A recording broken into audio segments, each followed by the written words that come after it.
Already, so I'm going to talk about stack and pack, everybody's favorite topic.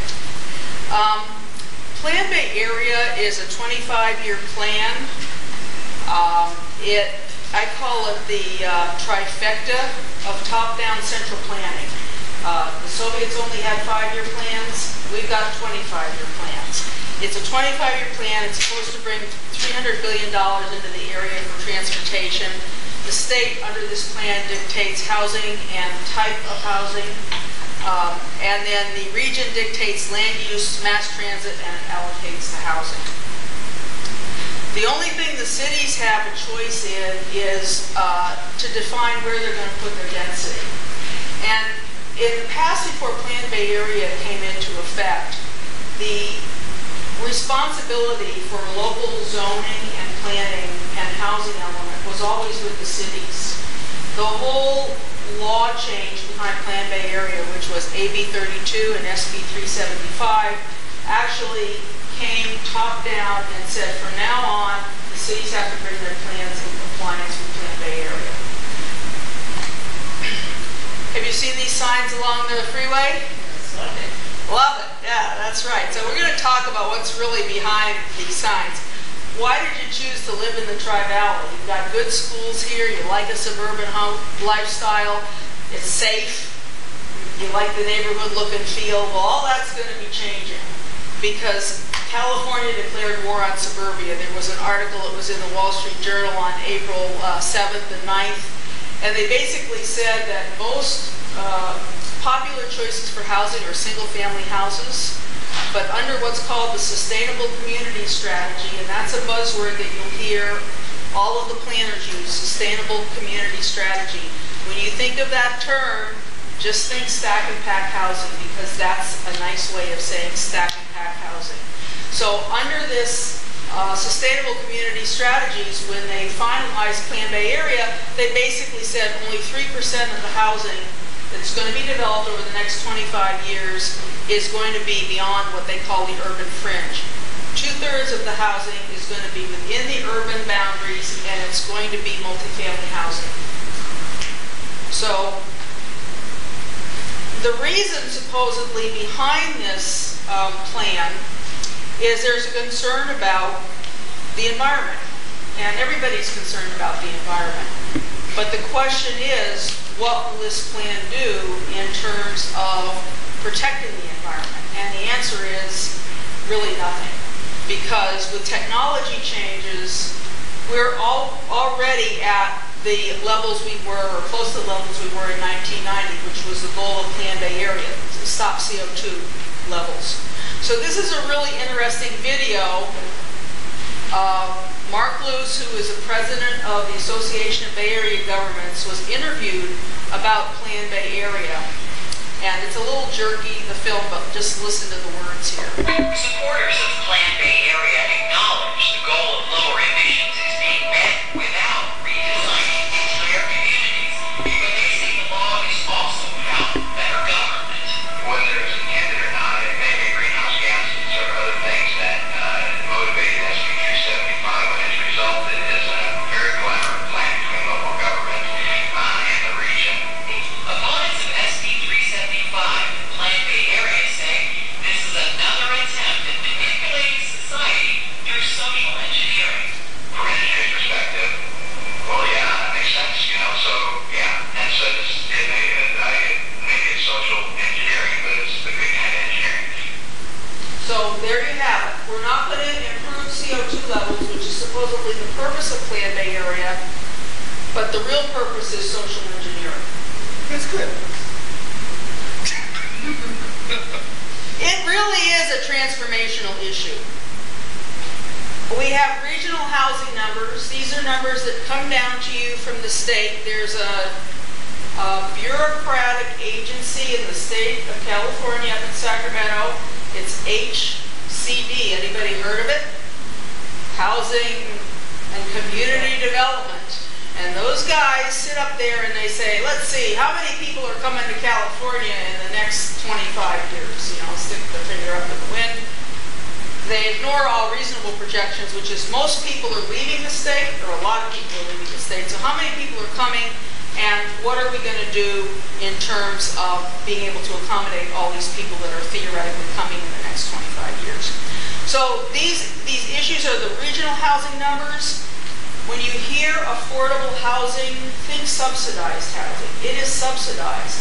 The developers of this type of housing get special incentives, as Chris was saying earlier. They get wavered on the environmental requirements, and they also they get special tax subsidies to build this housing. Because the bottom line is, most people really don't want this housing. It has to be subsidized in order to be able to build it. And a lot of these projects that have been built in the past, and I think we have some charts up here somewhere, have ended up as being pure disasters.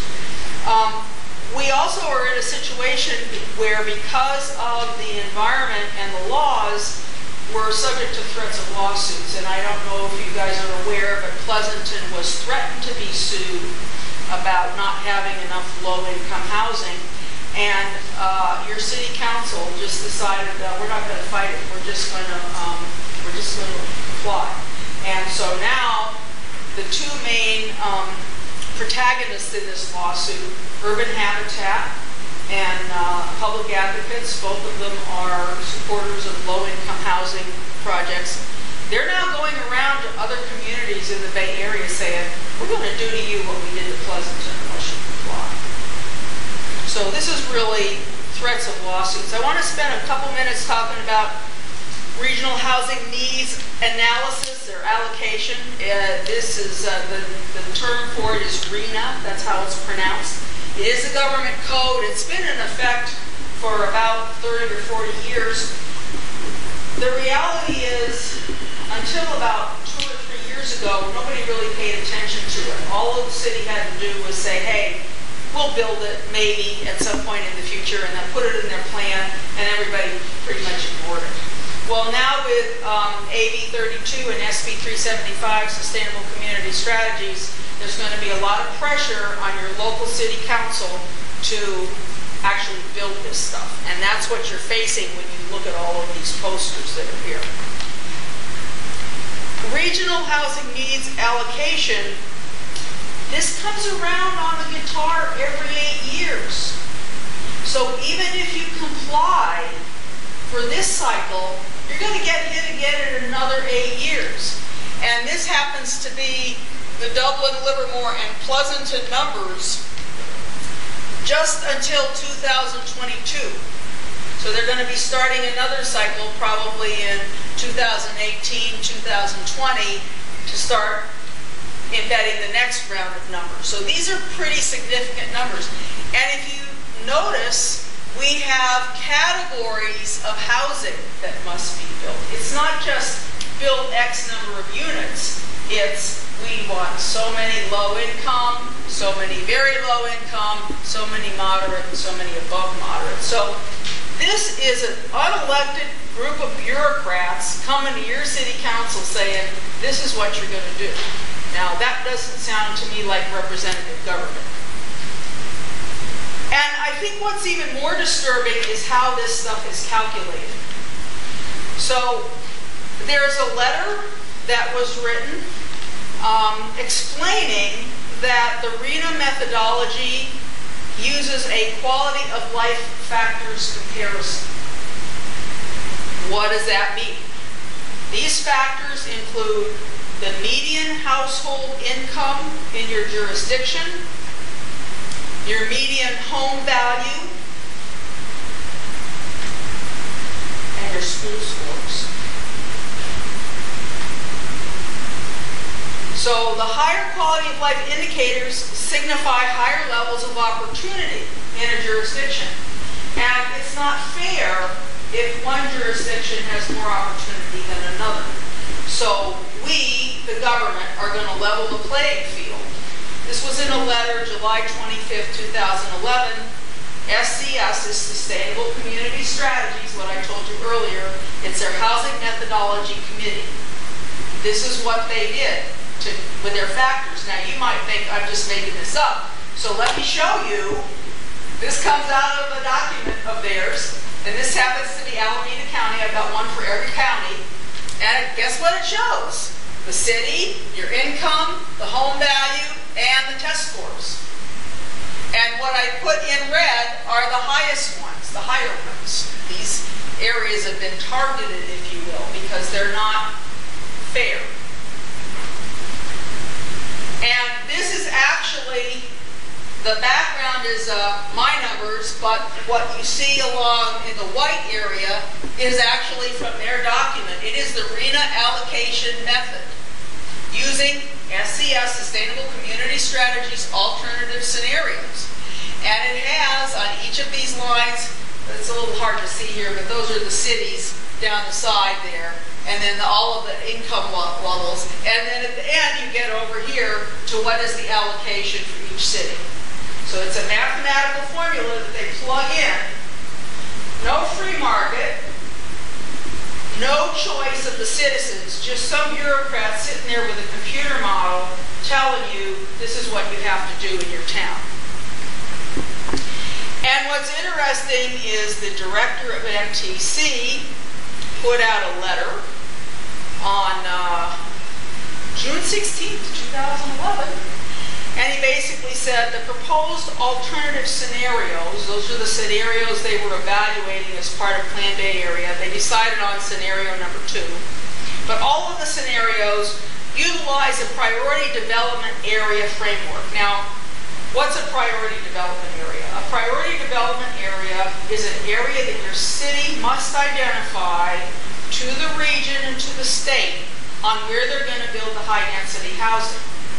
If you talk to your city council, they'll say, well, we have a choice and it's local control. Well, the only choice you have is where to put it, not whether or not you want it. Because if you don't comply with the priority development area, they will withhold funding, mostly road funding. So what he's saying here is we're using the priority development areas, so think priority development, think stack and pack, and the framework, the PDA framework, has a strong emphasis on social equity, and it adopts the regional housing needs allocation, the RENA methodology, known as the 175% income redistribution. It's the primary method by which social equity is built into land use scenarios. So this isn't about the environment. This is about making everybody equal and leveling the playing field in all communities. This came off of an MTC slide. Metropolitan Transportation Commission and ABAG are the 2 regional authorities that are dictating all of this stuff. This came off of a slide, and this really, I think, translates bullcrap into English. It defines 175% income redistribution as the allocation of a higher percentage of low-income housing to cities with a disproportionately low number of low-income residents. So if your city has too many high-income people, you don't have your fair share of low-income people.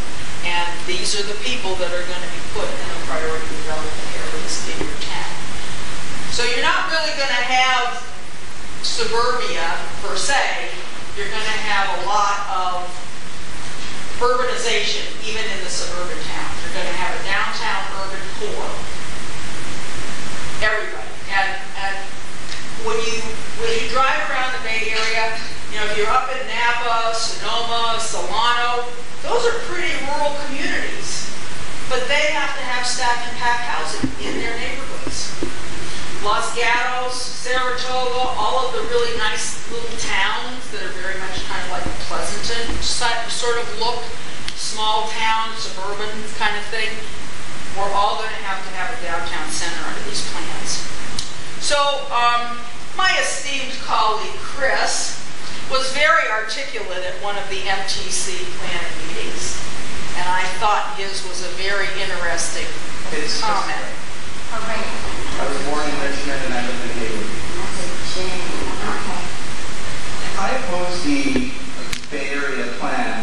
It talks about 3 E's of planning, being environment, economy, and equity. And specifically, equity is called out as being particularly important. And I'd like to clarify something for the designers of the One Bay Area Plan, and that is that just because someone's a minority doesn't mean they need assistance from the government to be equal to others.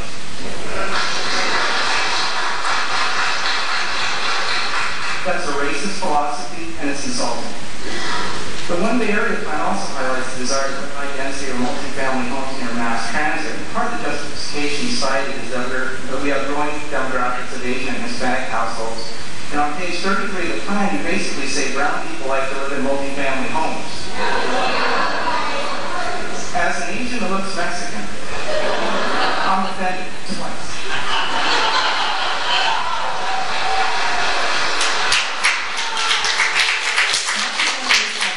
Maybe partially cultural, but also partially economically driven. The lack of high-paying jobs, the ones being chased out of the Bay Area, is a large factor for reliance on multifamily homes and on mass transit.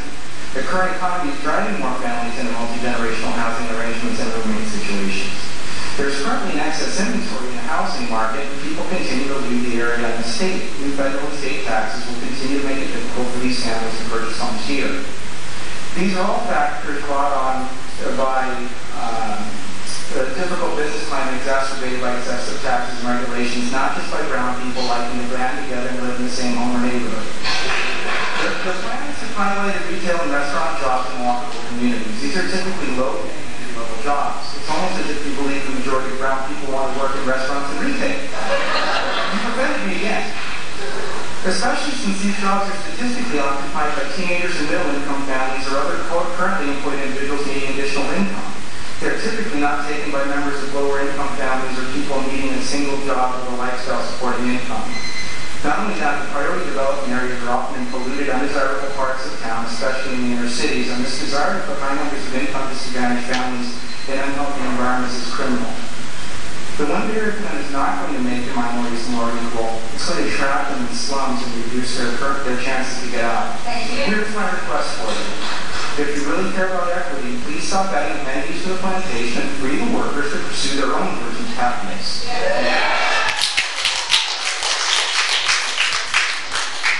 Chris is one of the more popular presenters at Plan Bay Area meetings. And Plan Bay Area is in cycles as well. So they approved the 2013 plan. It's coming up again in 2017 for a modification. We just sat through a meeting a couple months ago where they were talking about how they're going to change the language so that when it comes around again for approval, us stupid people will get how great this plan is. So be thinking about what's coming up because there's another round and we're in the process of starting to gear up for the other round. These are the 9 rezoned areas in Pleasanton. 2787 units going up in areas that you see there. We've got a picture of it there, and I've got it electronically if anybody wants a copy of it to be able to send out or talk to your neighbors about. This happens to be what they're planning to do in Stone Ridge, and we printed a lot of those out. Now, the really disturbing thing to me about all of this is when you talk to your city council people, most of them will tell you that, number one, they have to do it, it's the law, and number two, hey, we're getting money. We like money, we're getting money to do this. But here's the sad part. The money does not account for what it's going to cost you to implement all of their programs. And here is a perfect example. Pat, back there, raise your hand, Pat, was checking out in her spare time the minutes of the Pleasanton School Board. This is the Pleasanton School Board who hired a consultant to come in and tell them how to plan for school children population given the high density housing things. And I don't think I can start this from here. No, it's going to give me a hard time, so I'm going to start it from here, because this is important.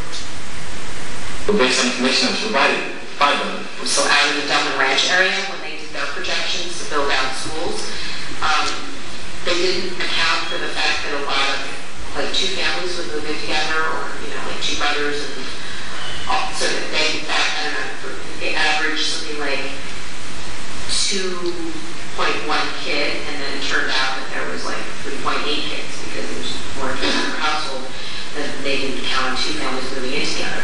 So they're actually short on elementary space because they have more elementary kids. They just had no idea that that was going to happen. Not those units. So these are actual TOE units, or yield factors that we're applying to what's happening in Dublin. Okay, so the reason I wanted to highlight that is the concern you noted, that was very real for Dublin. They thought they were going to have 1 point something, they ended up with 3 point something, and that has turned out to be an issue for them.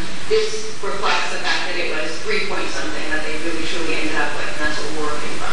Units that are in Dublin, the kinds of units that are walkable distance that people might commute and so forth. And we felt that these numbers, again, direct numbers, we're not asking for the yield factor that they calculate with the actual data. These are appropriate yield factors based upon that. So he talked about TOD, transit-oriented development. That's another name for the priority development areas. This is high-density housing near mass transit. Again, to feed into what Chris was talking about earlier, which is the reason for supposedly the sales tax is more transit-oriented development. So basically what they're saying here at the Pleasanton School Board is, look at Dublin. I mean, they're already building. Look at them, it's my opinion, the mess the Dublin looks like. And they're saying, hey, that was 3 times as many kids as we anticipated. Now, who's going to pay for that? You're not going to get any funds from anybody. So this is essentially a built-in, it's probably going to be another parcel tax request. So these things have far-reaching implications. Another thing that has far-reaching implications, and again I want to thank Pat for her fantastic research, this was the voting pattern for Measure B1. So BB, which Chris talked to you about, is the son of B1. We very narrowly defeated Measure B1 last year, or last time, because it required 2/3 of the vote, and they weren't quite at the 2/3 threshold. And if you look at the chart here, everybody in green voted in favor of the tax. Everybody in red voted no, and you can kind of see the suburban areas voted no, right? Except, what's this? That's your high-density stack and pack in Dublin. So what's going to happen to your voting demographics once all of these people are moved into the high-density mass transit? They're going to be happy to vote for a new tax for you to pay.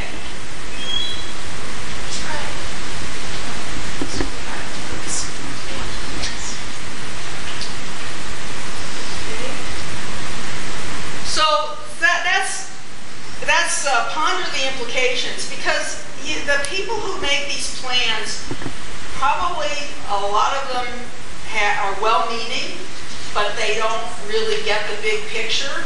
They think that if they build a livable, walkable community, you're going to maintain your lifestyle within a 5 to 10 mile radius, and you're going to get on the bus and go places. Is that realistic? Is that how you want to live your life? Do you want to take your kid on public transit to the doctor's office? How are you going to get to soccer practice with all the junk you have to haul? Do you really think it's realistic to live close to where you work?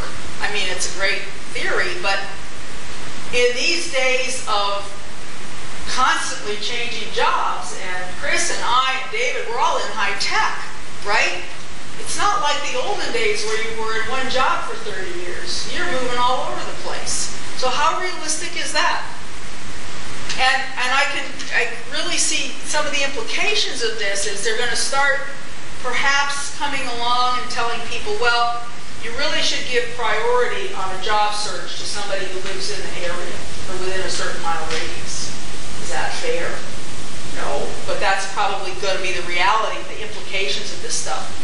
They're going to put shops on the first floor. Is that where you want to shop? Is that the cheapest place to go? Those boutique shops? They're going to restrict parking because they want to force you into public transit. This was back to what Chris was saying earlier. Even if they put BART to Livermore, where are the cars going to park?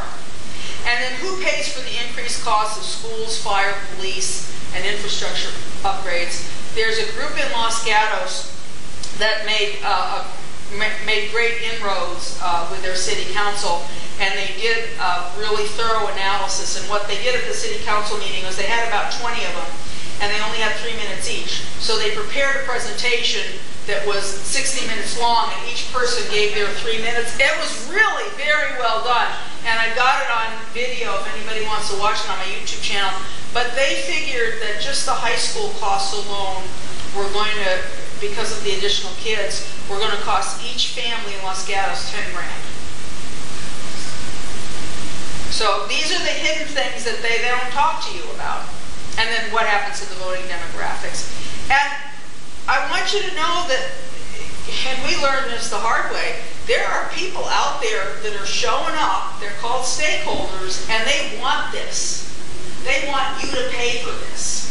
And they're the people who go to the meetings. A lot of them are with foundations, or they're with NGOs, non-governmental organizations, and they're the ones that stand in front of these politicians and say, hey, give us equity, we want equity.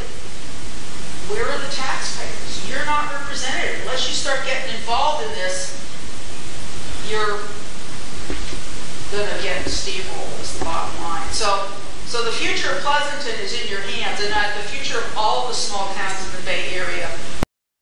Oakland, San Francisco, and San Jose are dictating what's happening in the entire Bay Area, and they're forcing the small towns into this same type of building. So you have a choice to make. Do you want the fundamental transformation of Pleasanton, or do you want to preserve Pleasanton? And they're counting on either your apathy, your ignorance, or your isolation. They're very good at making us all feel pretty stupid when we go to these meetings. They try to they try to marginalize you. Well, you don't represent anybody. You know, who are you to talk up? Unless you get somebody articulate like Chris, and then it's a whole different story. So can we stop this? Well, I have to tell you, and I'm really proud of them, there is a whole group over in Marin County. They call themselves Citizen Marin, and they're an amalgamation of a lot of different neighborhood groups in Marin County. And Larkspur was trying to build one of these stack and pack things, and they saw one of these stack and pack things in another town, Puerto Madera, and everybody was appalled. This big thing all of a sudden went up, and everybody's going, what the heck is that? And we said, well, that's a PDA, and you're going to get one in Larkspur and every town in Marin and every town in the Bay Area. So this is what they did.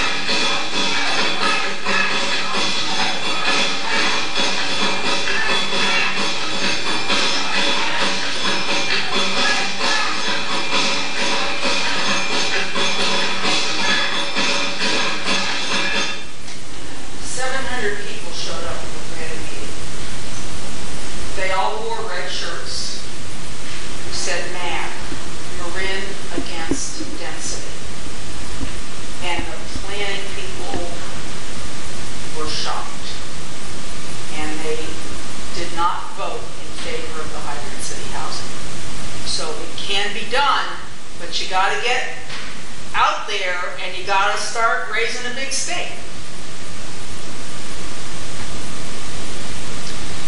And the first part of that too is you got an election coming up. Ask people that are running for city council what their position is on this. I would highly recommend that you not elect anybody on the planning department. The planners in this country are trained by the American Planning Association. They're schooled in high-density housing near mass transit. Another acronym for it is SMART growth. You'll hear them talk about smart growth in addition to sustainability, sustainable community strategies, in addition to transit-oriented development. They think all this stuff is the cat's meow. So if you put somebody like that in the planning commission on your city council, you're asking for trouble. So I would really recommend, as we come up on this election system, season, that you make that a big issue and you talk to all of the candidates and force this as an issue and get them to come up and tell you what their position is. I think one of our people was talking to one of them, one of the city council guys in Pleasanton, and he was saying, oh, he loves bike trails and he thinks everything is great, right? I'd get him off the city council if I were you. So that's pretty much it. I'd be happy to answer any questions. I have a card over here that has, if you want to get on my email list, I send out emails to people about what's going on in the Bay Area. There's a meeting coming up next week for Plan Bay Area. They're going to be talking about their public participation plans for the next round of Plan Bay Area. So if you want to go to that, if you just go on my website, bayarealiberty.org, there's this little thing that says join our email list, and you will get that email. I also have a YouTube channel where famous people like Chris Perea and David Miller can be found testifying at a lot of these meetings, and I've got an email address too. So it's really important that you get involved and that you alert your neighbors. Any questions? Yes? Maybe your speaking engagements and other events. I would be happy to speak anywhere. And so would Chris, and so would David. To the Rotary Club of Pleasanton. Be happy to do it. Just let us know. We have some city council candidates. Good. Make them sweat. Yeah, in fact, and I've actually I've been all over the Bay Area talking about this. There's a very active group. So you're not alone, let me tell you that. There's a very active group up in Orinda. It's called Orinda Watch.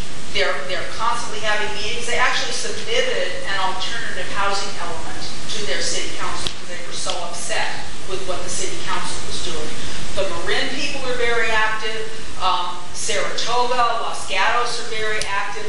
Palo Alto invited me over to speak, and I spoke to one, and they're like, oh my goodness, we had no idea, because everybody just sees the little picture.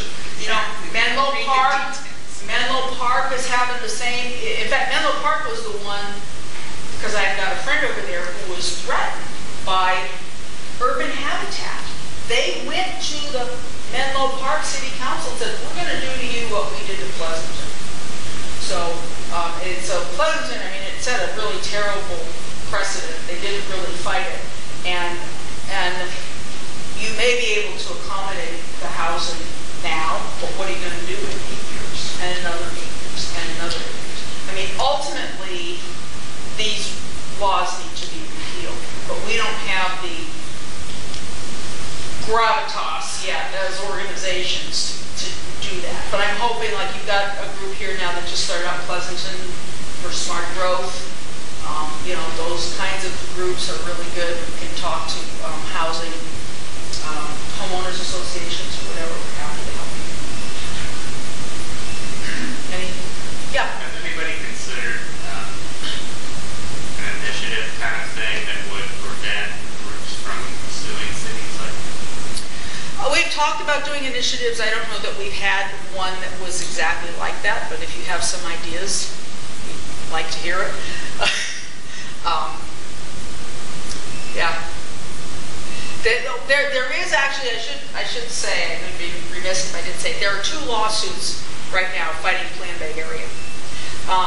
One lawsuit is being done by an organization called Bay Area Citizens. You can Google Bay Area Citizens. They've got a website. You can get their information. It's really good. You know, I would, if you're interested in this topic, I would get on the email list for Orinda Watch, Bay Area Citizens. There's a Citizen Marin. There's a guy up there who does Save Marinwood. You'll start hearing what other towns are doing, and it'll give you a lot of good ideas. We do have a coalition that meets every other month from people all around the Bay Area. We're trying to share ideas and help each other. Jim over here is from Mill Valley, and he's been very active in going to these meetings. So it's really helpful to do that. So back to the lawsuits. There are 2 pending right now. The one by Bay Area Citizens, is being done pro bono by Pacific Legal Foundation. And they had the trial back in May or June, and the decision just came out, which we anticipated, which was we lost at the trial level, but the objective is to take this to the Supreme Court. This is not only happening in California, it's happening all across the country, because what's going on is the federal government with Housing and Urban Development, EPA, and Department of Transportation are all pouring funds to regional entities like ABAG and MTC, trying to get them to do these plans, and that's supposed to be the way they're going to distribute transportation funding. And so what happens is, this is happening all over the country. The bad news for us is it's worse here, right? But you can start to see it sweeping over, so we want to stop that. So we want to get this to the Supreme Court. So that's where that one is. And the other lawsuit is, I don't know that they've had a trial yet, but that's based on property rights issues. So that one is pending, and that one's being done by the guy who put the signs up on the 580 freeway. And by the way, that's an interesting story, because technically, if you put a sign up on the freeway, it has to be approved by Caltrans, because that's considered on the freeway. But this is on his private property. The signs don't even go over into the public space. They're just big, giant signs on his private property. Now, the guy who owns that space, his name is Michael Shaw, and Freedom Advocates is his website. He had a big run-in with Alameda County over building that storage space. They tried to stop him from building it, and he won at multiple levels, and finally, I think the county was really angry at him, so they took it all the way to the California Supreme Court, and he won $2 million from us taxpayers in Alameda County. Now he puts up these signs, and Caltrans is pissed, and they take it to court, and he said, hey, it's my private property, and it's free speech. And he's won the first round at the trial level, so we might be paying him more money, you and I, tax, but I'd rather pay him money than give it to those guys in the transit. So, any other questions, comments? Yeah. At the last Pleasanton City Council meeting, something came up that was interesting. The agenda was stacked back. Yeah. And somebody in the audience asked a question about down the road building, because, you know, they know this is coming, and they also know that war's to come. Yeah.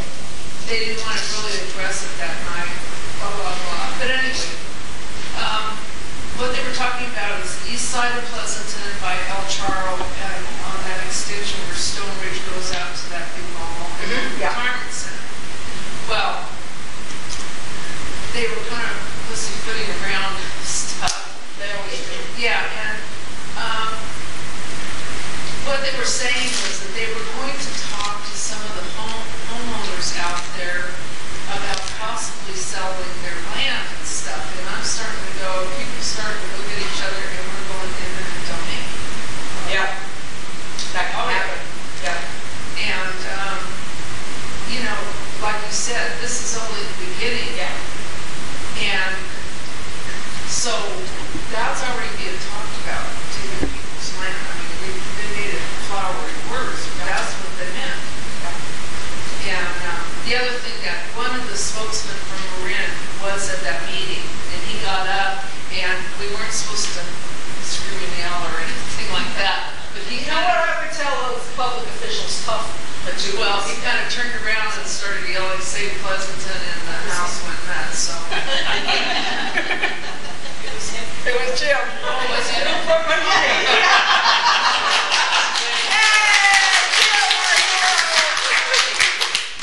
I didn't connect the two, but anyway, thank you.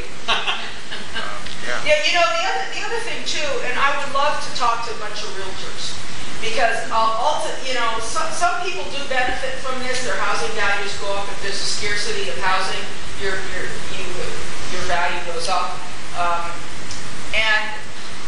But technically, they're required to disclose what's going on, and they're not disclosing what's in these plans.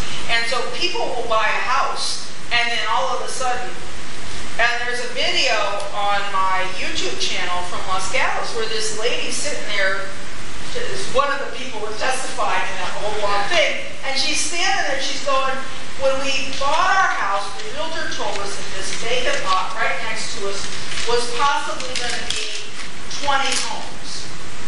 And now you're telling me you're going to rezone this for 500 stack and pack homes. Right. If I had known that, I would not have bought the house. But that's the kind of thing, they're very weaselly the way this is all happening.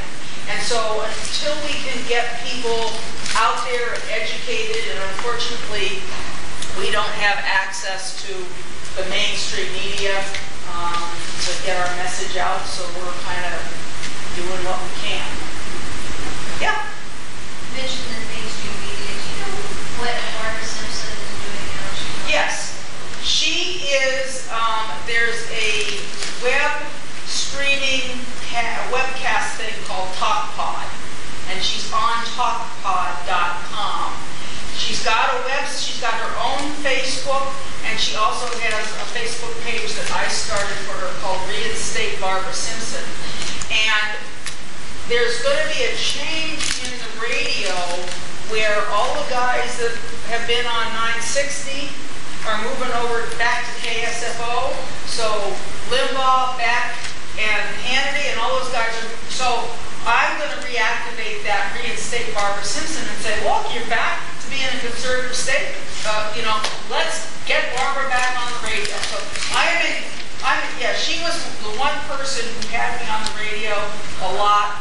And she had other people too on the same topic. She really understands it. She cares about it. She wanted to help get the word out. So hopefully we can get her back on the radio. But I am in contact with her, and I manage her Facebook sites. Talk to me. No, maybe I just wanted to, you have actually made the newspapers. Apparently, people laughing upset.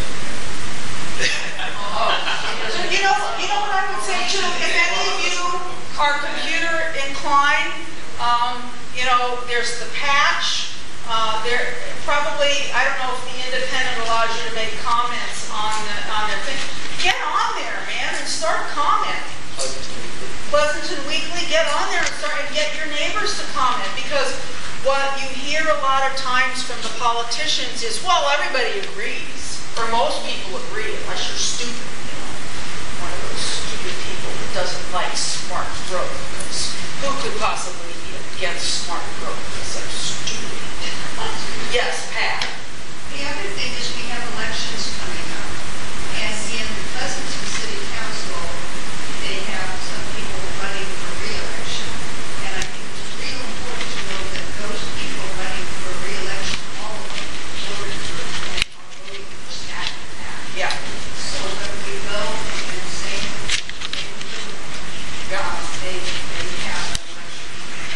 Chris, we're lucky enough that Chris running, but we're also going to have a city planner. Don't vote for the city planner. And the other thing I would say too is that